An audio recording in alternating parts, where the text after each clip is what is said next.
কতকগুলো মানুষ বাস্তব জীবনে মানুষকে কষ্ট দিয়ে সে নিজে লাভবান হয়, কিন্তু যাকে কষ্ট দিলেন, যে জিনিসটার জন্য কষ্ট দিলেন, সে মানুষটা চিরতরে ধ্বংস হয়ে গেল।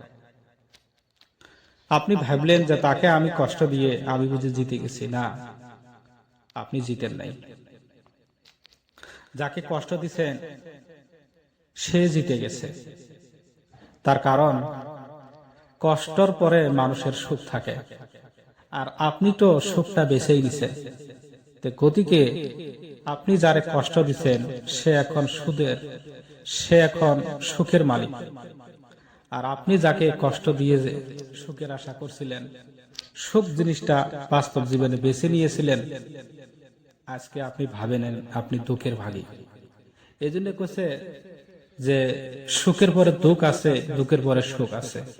এই জন্য কাউকে কষ্ট দিয়ে নিজে এক বেরবেন না, পাইলে নিজেই কষ্ট নিয়ে থাকবেন। ওই জন্য কইছে যে সবুরের ফল হচ্ছে মিঠা ফল।